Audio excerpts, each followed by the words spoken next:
नमस्कार दोस्तों, चंद्रकांत भी भट्ट अमेरिका से।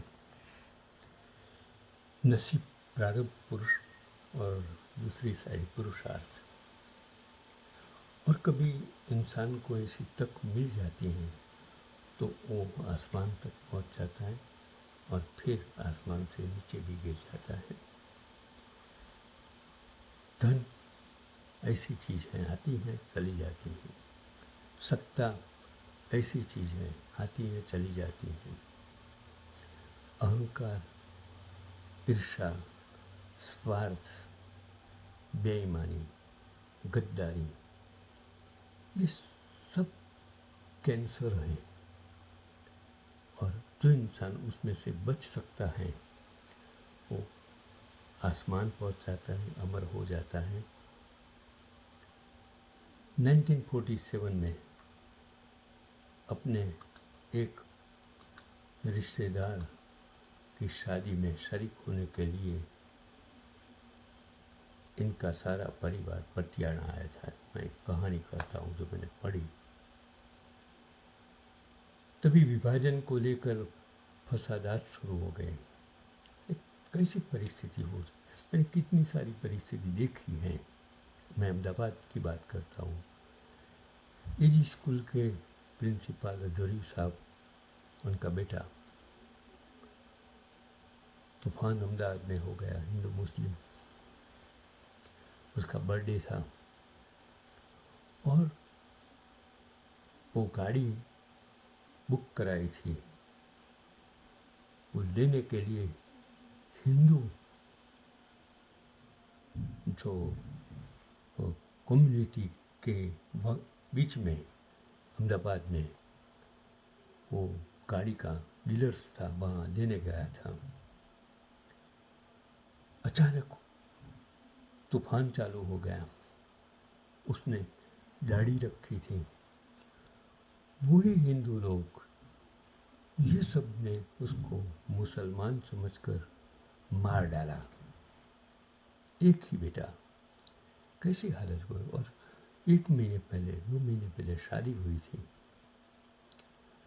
हमारे जो मोब हैं, हमारी जो धार्मिक अंधश्रद्धा है, कम्युनल माइंड्स हैं, कैसे क्या कर देता है। और यही कहानी है कि जो विभाजन को लेकर फसादात शुरू हो गया और इनका परिवार फिर कभी लाहौर अपने घर वापस नहीं जा सका। सब कुछ खत्म सा हो गया और दोबारा ज़िंदगी शुरू करने के लिए इनका परिवार दिल्ली आ गया। मैंने कितने सारे परिवार देखे थे उस टाइम।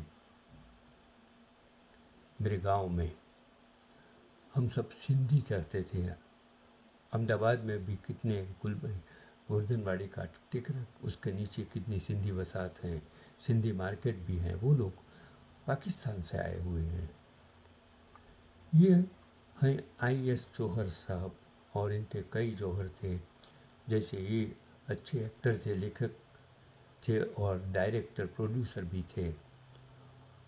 IS जौहर का जन्म 16 जनवरी 1920 की लाहौर के पास के एक इलाके में इंद्र सेन जौहर उर्फ IS जौहर जन्मे थे। IS जौहर जी को फिल्मों का शौक शुरू से ही था। ये फिल्मी दुनिया से जुड़ना चाहते थे, इसलिए एक दिन मुंबई चले आए।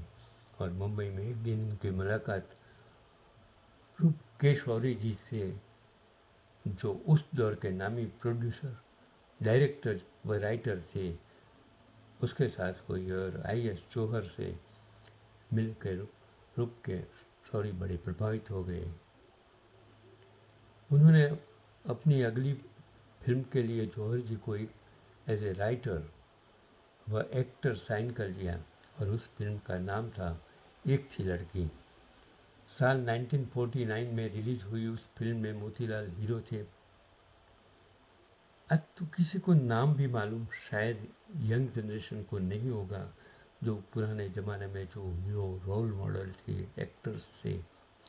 मैंने तो IS जौहर का कितने सारे पिक्चर्स देखे हैं।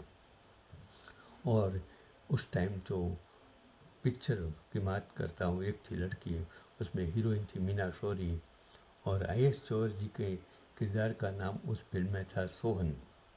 पहली फिल्म से जौहर साहब ने साबित कर दिया कि वो बहुत हुनरमंद इंसान हैं। जौहर और महमूद, उनका पिक्चर मैंने देखा था, बढ़िया पिक्चर था। दोनों अच्छे हास्य कलाकार थे, सीरियस भी थे, कलाकार भी थे। कितने सारे रोल में इन लोगों ने उसका काम मैंने देखा है। देखते ही देखते आयस जौहर फिल्म इंडस्ट्री में मशहूर हो गए और कामयाबी की सीढ़ियाँ चढ़ते चले गए। उन्होंने कई फिल्मों के लिए लेखन का काम किया, अभिनय भी किया। सिर्फ भारतीय नहीं, हॉलीवुड फिल्मों में भी काम किया।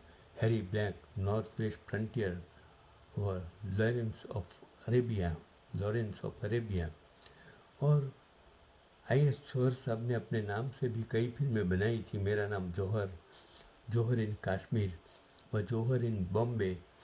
उसमें जौहर इन बॉम्बे मैंने देखा था। इस सीरीज़ की 2 और फिल्में जौहर महमूद इन गोवा, जो मैं बात करता हूँ, ये दोनों की मिली जुली फिल्म जौहर महमूद इन गोवा, वो मैंने देखी थी। इतनी हास्य भरपूर, एक ही जो ट्रेन बस की जो मुसाफरी की पिक्चर थी। आज अगर आपको यूट्यूब पर मिल जाए, आप देखिए, आपको मज़ा आएगी कि इतनी अच्छी पिक्चर इन लोगों ने उस ज़माने में बनाई थी। जौहर महमूद इन हांगकांग भी चर्चित फिल्में थीं और महमूद संग इनकी कॉमेडी जोड़ी खासी पसंद की गई थी और लोगों के बीच बहुत बढ़िया दोस्ती भी हुआ करती थी। मैं बात करता हूँ महमूद और आईएस जौहर की बात करता हूँ। आईएस जौहर ने 5 शादियाँ की थी। उनकी पहली शादी साल 1943 में हुई थी, जब आईएस जौहर एक्टर बन गए। तो रमा जी ने भी कुछ फिल्मों में एक्टिंग की। रमा जी और आईएस जौहर के 2 बच्चे, एक बेटा अनिल और बेटी अंबिका। जौहर साहब की बेटी अंबिका ने भी कुछ फिल्मों में अभिनय किया था और रमा जी से तलाक लेने के बाद आईएस जौहर ने 4 शादियाँ और भी की। उनकी अन्य 4 बीवियों में से एक थी सोनिया साहनी, जो खुद भी एक्ट्रेस थी। जौहर महमूद इन गोवा फिल्म में सोनिया साहनी ने ही आईएस जौहर जी के अपोजिट अभिनय किया था और आईएस जौहर रिश्ते में करण जौहर के भी अंकल थे और करण जौहर के पिता यश जौहर व आईएस जौहर कजिन्स थे।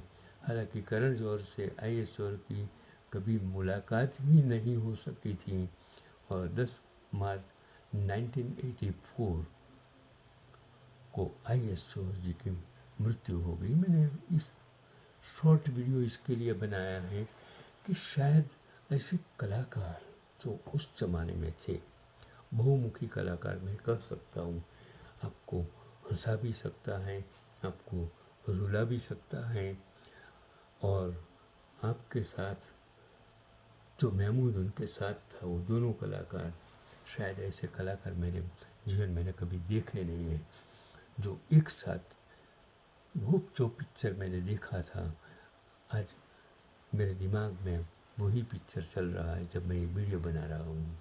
शायद आपको यूट्यूब पर ये वीडियो मिल जाए, आप ज़रूर देखिए, आपको बहुत मज़ा आएगी। ये हम सिर्फ चॉकलेटी हीरो देखते हैं। उस ज़माने में देवानंद, राज कपूर, फिर दिलीप कुमार, ये तीनों, और चौथा था राजेंद्र कुमार। फिर जो आए उसमें धर्मेंद्र, अमिताभ बच्चन, फिर वो जितेंद्र उसके पहले आए, कितने सारे, शम्मी कपूर आए, कितने सारे लोग, मनोज कुमार आए और समझो कितने आकर चले गए। लेकिन इन लोगों की जो जोड़ी थी वो आज भी लोगों के दिमाग, उस मेरे जैसे पुराने 82 साल के इंसान के लिए ये पुरानी फिल्में आज भी हमें बहुत कुछ दे सकती हैं।